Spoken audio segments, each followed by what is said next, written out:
Good day guys, may laptop tayo dito, no power, Acer Aspire E1422.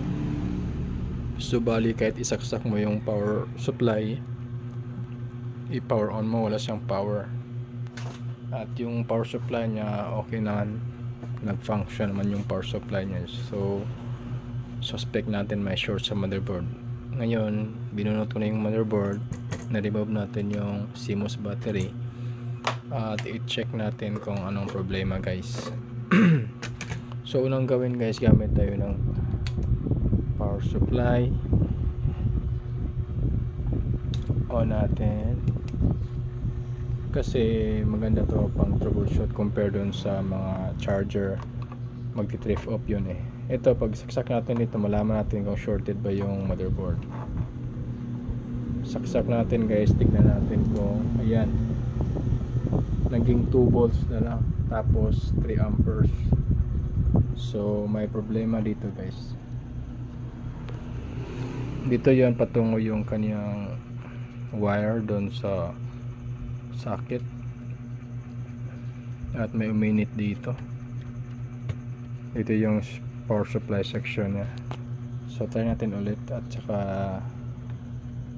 anuhin natin kung may makita ba tayo. I-touch natin.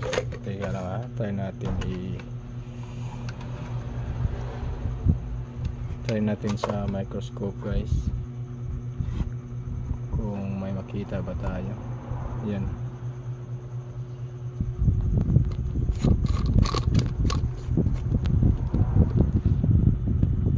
Naku, hindi makita. So ayan guys, yung gagawin ko guys is dito yung papasok yung wire natin. So yung gagawin ko is sprayhan ko muna dito para makita natin, at tapos isaksak natin, tapos isaksak natin yung power supply kung may nag-iba ba yan ng ano. In 3, 2, 1.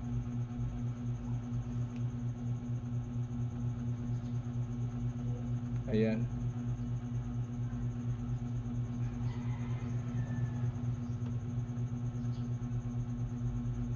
Short to guys, mainit. Dito mainit, masyadong mainit to guys, oh. Hindi naman masyado, pero hindi normal yung kanyang init dito. Ayan.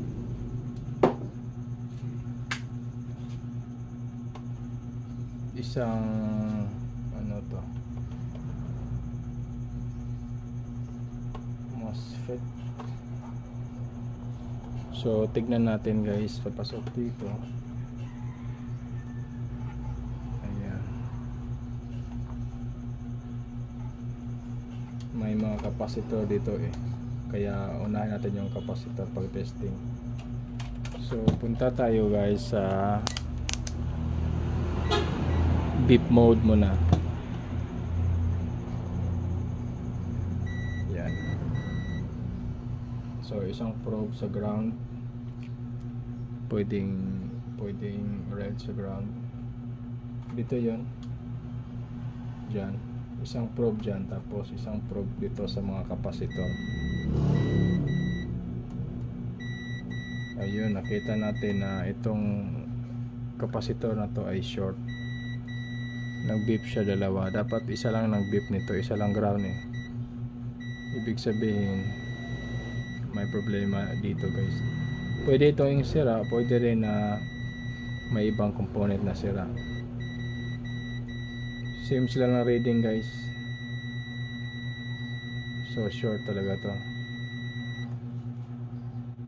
So una natin gagawin, test mo natin yung iba. Parang nag-iba yung kulay nito ah. Hindi naman to nag-beep. Ito nag-beep. Ito syempre mag-beep to kasi may short dito na area. So kunin muna natin to, isang capacitor.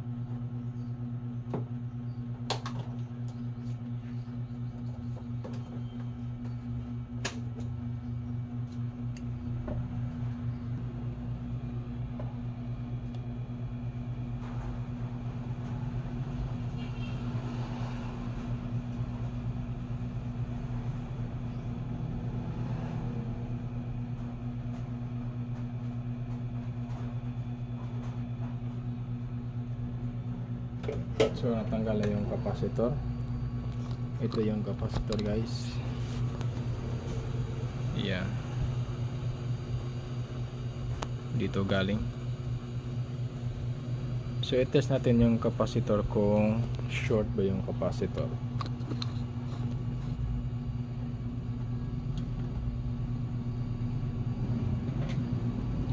Pag mag-beep tong dalawa, may problema to guys.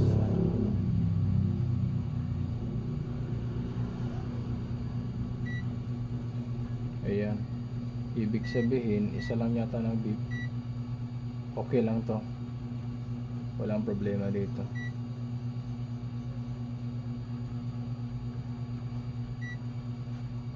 Set aside lang natin yan. Balik tayo dito sa board. Ito yun. So ibig sabihin yan, pag i-test natin isang probe sa ground, kahit saang ground pwede dyan, short pa rin yan. Ayan. So somewhere dito kailangan natin na i-trace kung saan yung short. Tanggalin kaya natin tong isa guys, kasi naka parallel yan eh. Try natin tanggalin yung isa.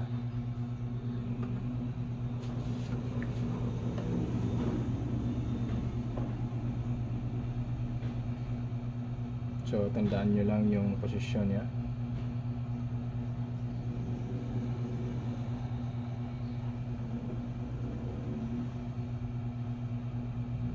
Napakaliit nito guys,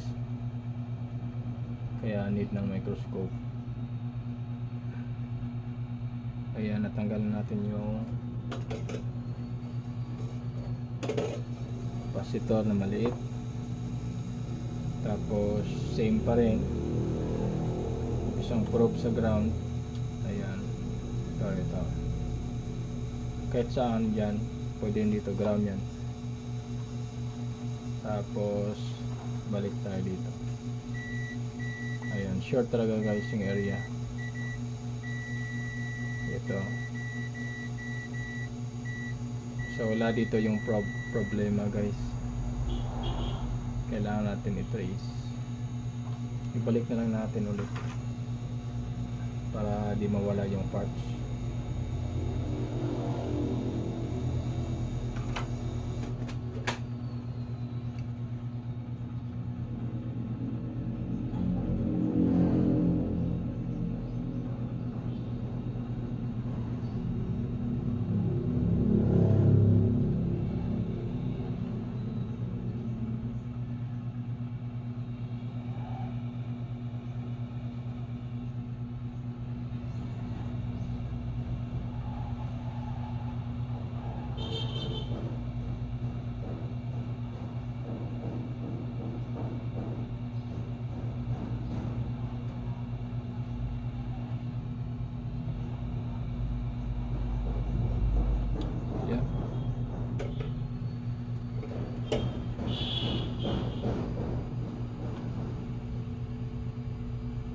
So move forward tayo guys, hanapin natin yung problema.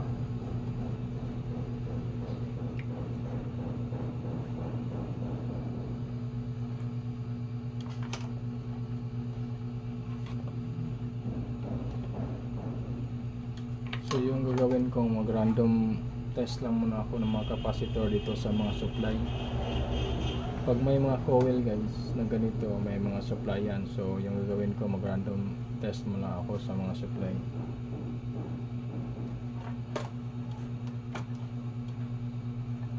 Wala naman tayong visible sign na nakita.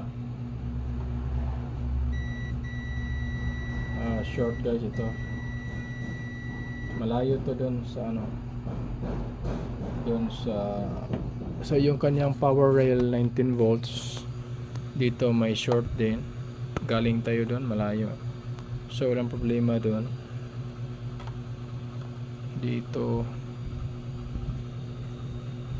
mag random check lang tayo guys ha. So may nakita tayong isang short dun.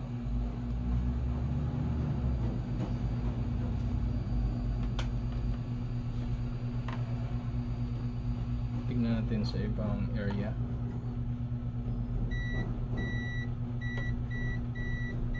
Short din to.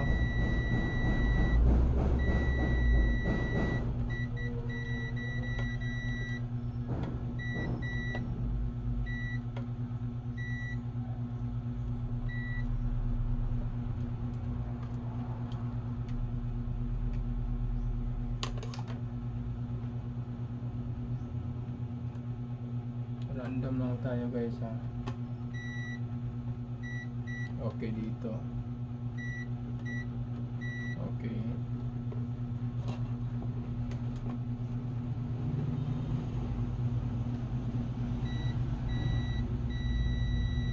Three. Short din dito guys.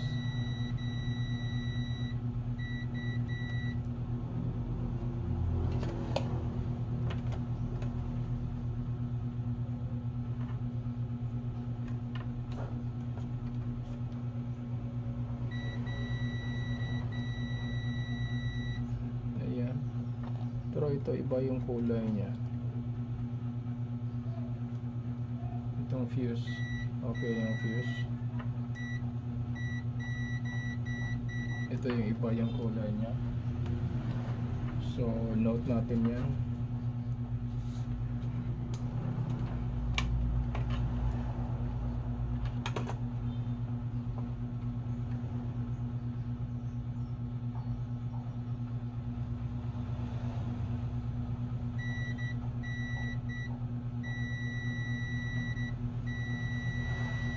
So hanggang dito may short.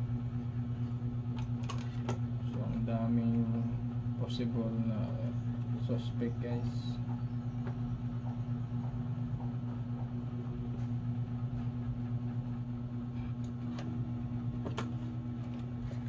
Visible check na tayo guys.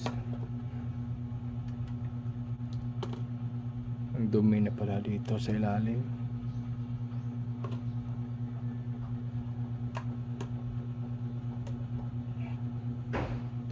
Linisan lang natin to guys, medyo madumi talaga.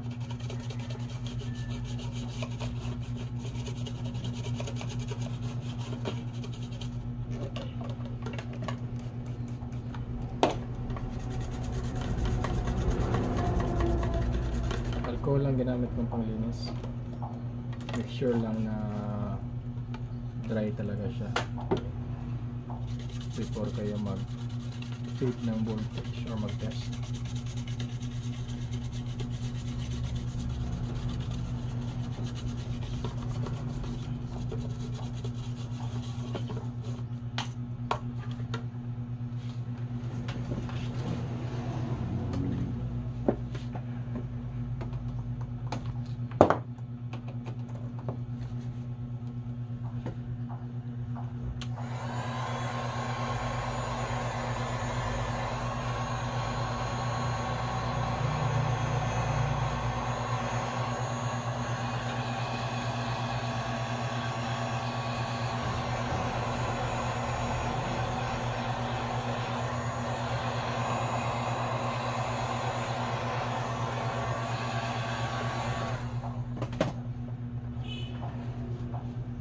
Continue lang tayo sa ating pag-troubleshoot guys.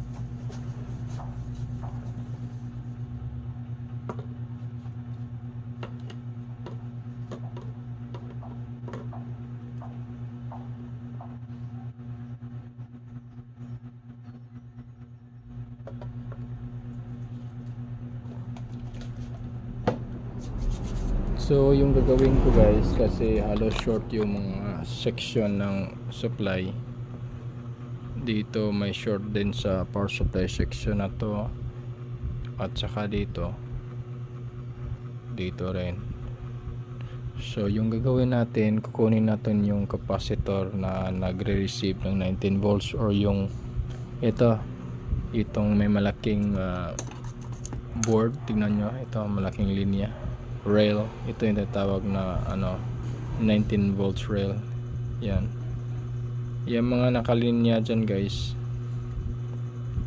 i-remove natin yung mga capacitor dyan. Saan ba yun? Dito, ito remove natin to. Ito mga malaking capacitor guys, ito ang nagre-receive ng 19 volts. So try natin ha.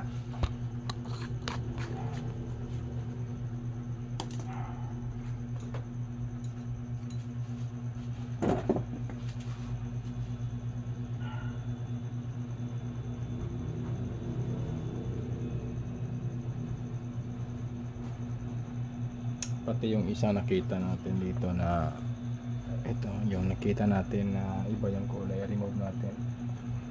Siguro unahin natin.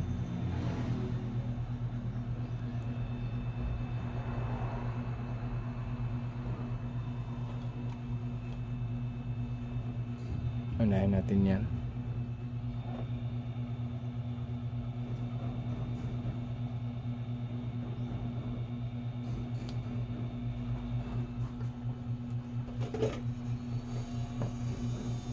Tapos i-test natin kung short ba.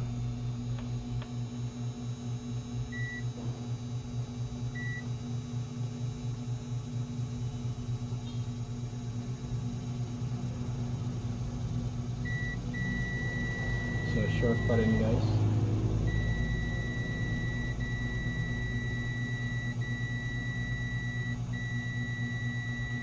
Wait lang.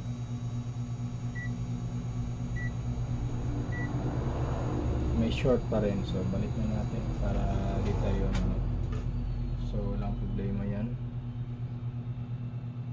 Proceed tayo dun sa ibang area. Nagyan natin ng flux.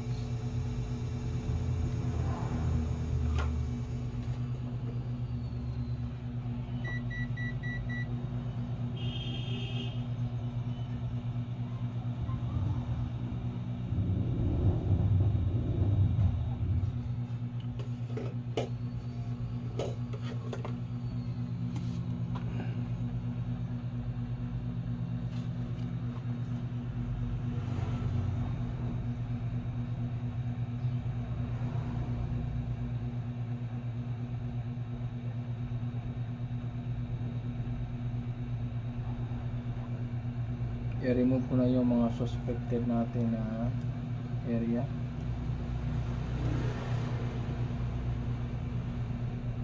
Para di tayo matagalan.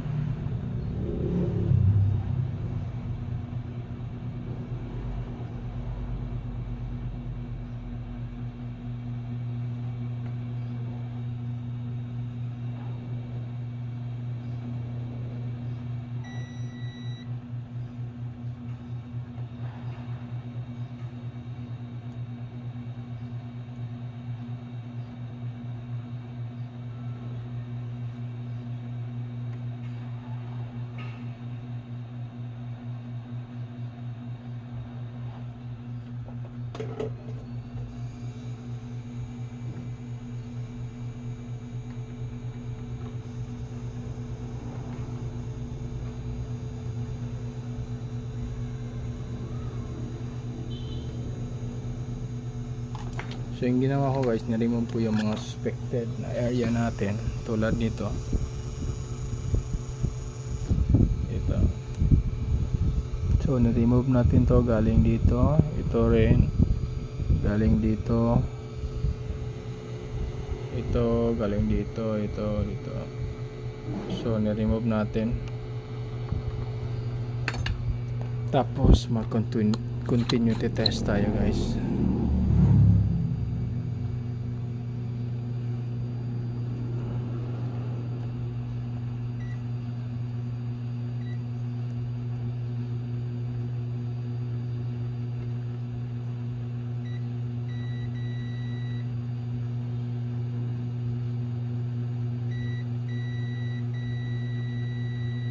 May short pa rin.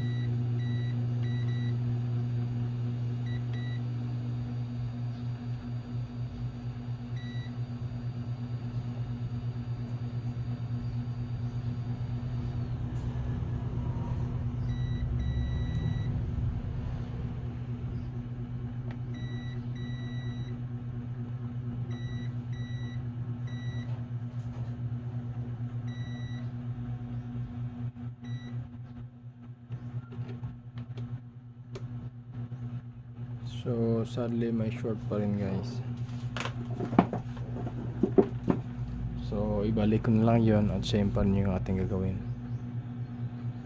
So yun guys, halos na check na natin yung lahat. Wala pa rin tayo nakita, wala pa rin nawala yung short circuit. Na remove natin yung mga main capacitor, yung mga malaki dito sa mga supply section. Wala pa rin tayo nakita guys.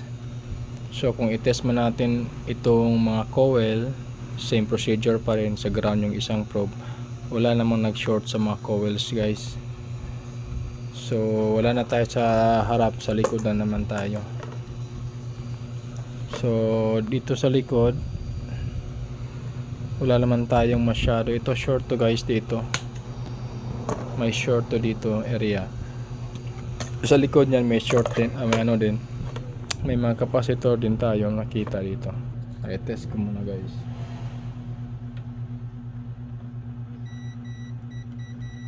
So short pa rin.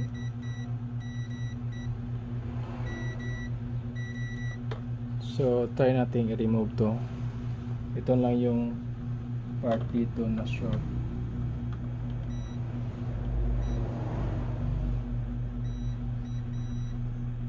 Yung iba ditong part sa board wala. Ito lang 5, so remove natin yung 5.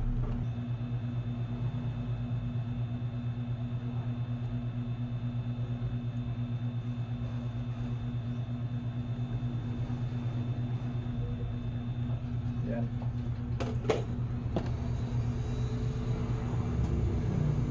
Hindi nata makita. Ayan. Saan ba yun? Ayan.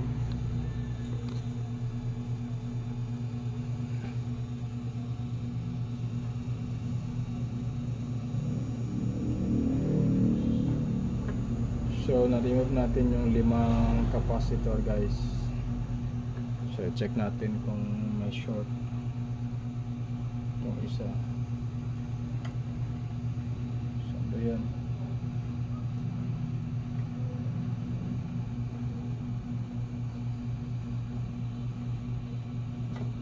Nawala yung isa guys.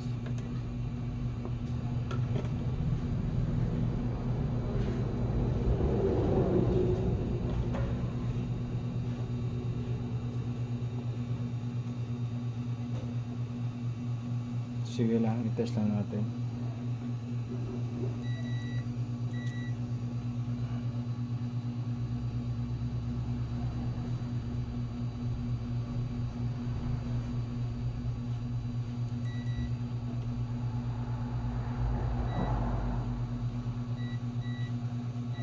Ayun guys, nawala yung short niya.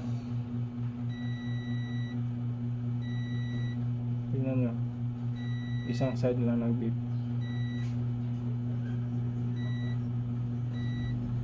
So nawala yung short. Tignan natin sa likod ha. I-keep lang natin itong 4 na kapasitor. Teka lang, i-test lang natin yung 4 na kapasitor para masiguro natin.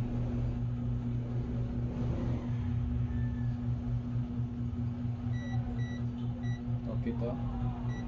Okay.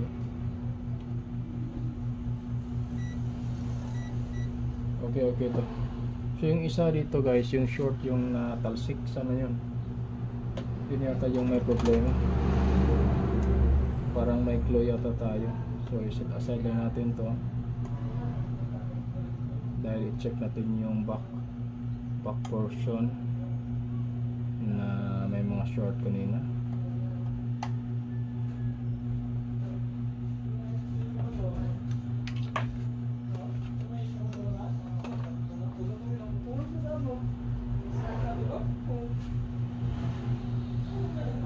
So ito short to. Ito guys, wala nang short. See? Yan, wala nang short. Ito, wala na. Tignan natin yung ibang component na remove natin.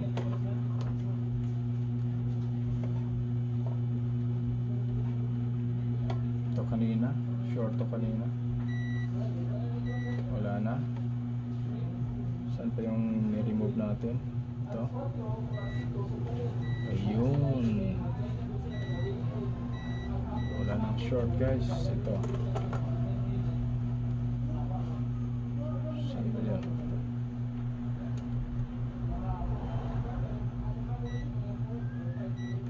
Ayun.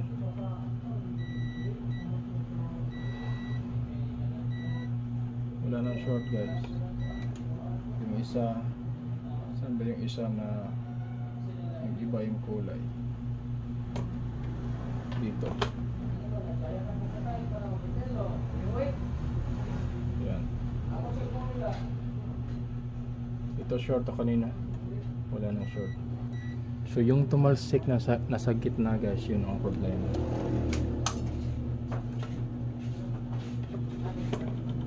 Yun yung may problem. So guys, i-return na natin yung mga capacitor. By the way, yung capacitor value niya nasa 10 to 11 microfarad. So hanap na tayo sa mga donor board natin mamaya. So ulim na natin yung capacitor.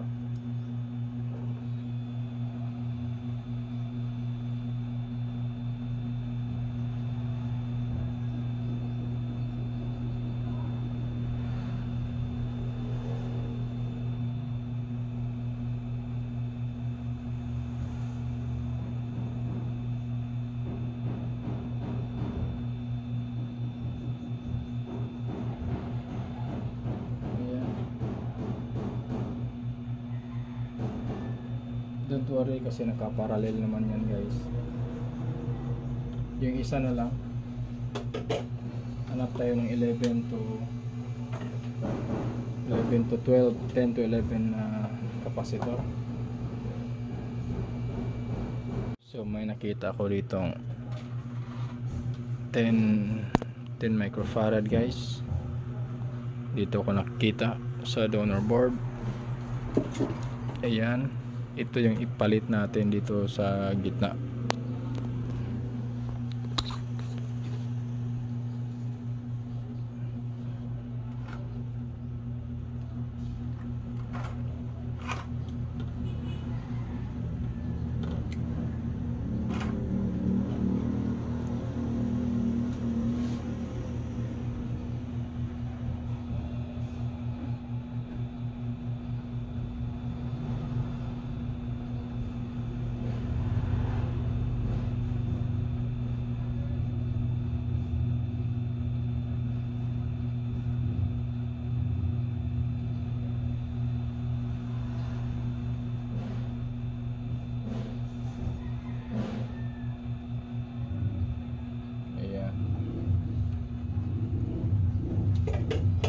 So nakabit na natin yung replacement, almost same value. Ngayon i-check naman natin yung continuity, baka may short pa. Isang probe na sa ground, dapat isa lang mag-beep. Ayan.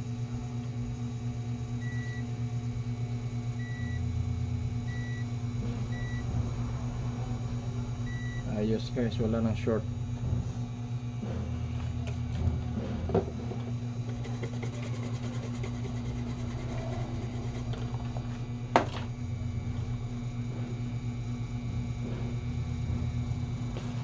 Ayos at nawala na yung kanyang short.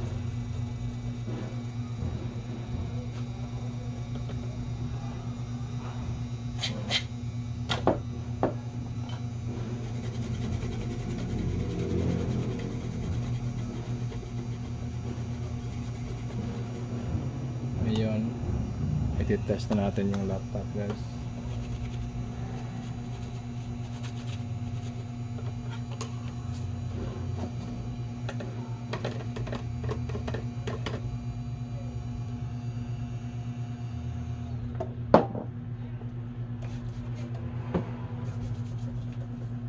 But before anything else, make sure na walang mga basa na surface.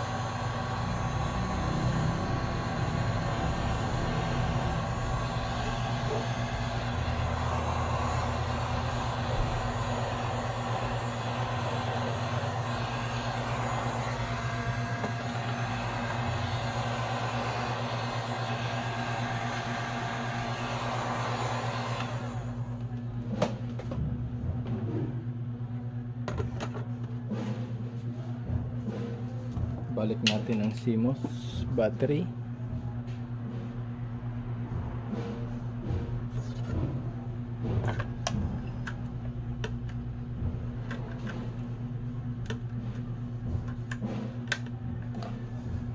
At yung RAM.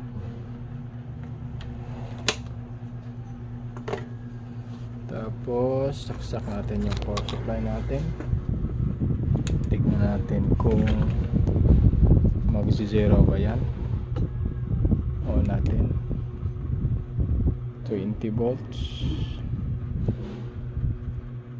Dapat hindi yan mag shift to 2 or ano. Ayan, saksak na yan guys, wala nang short circuit. Ayun, hindi na naging 2 volts, so wala nang ampere. Ayun, 0 na yan. So i-test natin guys.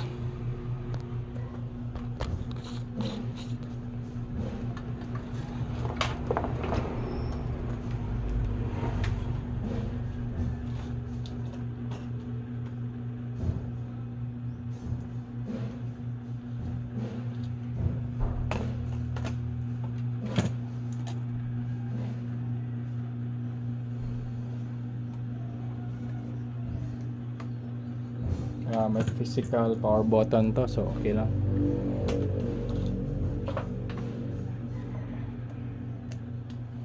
The moment of truth. Ayun, umikot na yung fan. Buhay na ulit guys yung motherboard. Tingnan nyo. Ayan. At saka umikot na yung fan, eksakto na yung ampere at voltage nya, nakailaw na dyan, at saka yung power nya nakailaw na. Try natin i-off guys.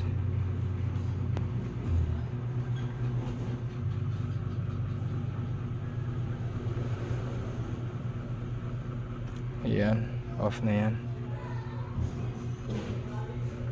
So try natin pandarin guys sa unit talaga kung may makita ba tayong display.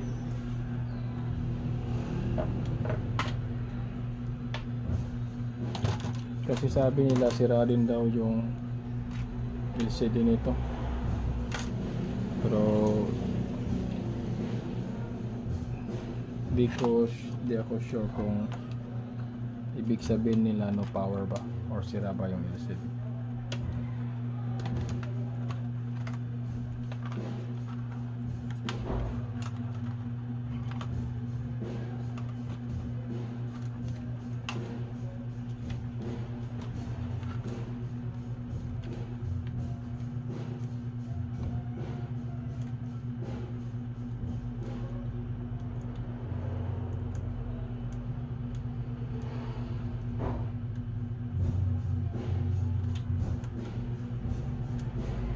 Pasensya na medyo mahaba yung video natin. Power on natin. Saan ba yan?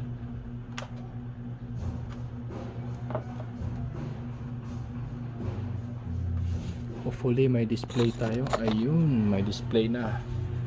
Ayun nga, sira talaga yung kanyang LCD, pero at least nag power on na siya guys. May display na talaga. So na-fix na natin yung unit. Okay na to guys, na-fix na natin yung unit. Off natin.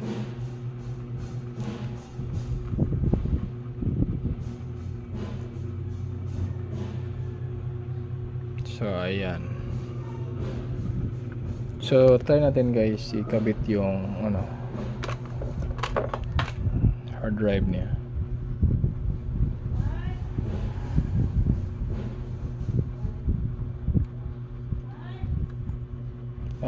Wag na lang, hindi to hard drive, na sa ilalim. So hindi yan importante guys, basta na power on na. So sabi ng customer na orderan niya rin niya ito ng LCD pag maayos daw.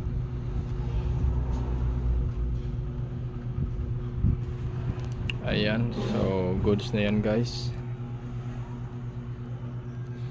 So So thank you for watching guys. Don't forget to like and subscribe, and peace.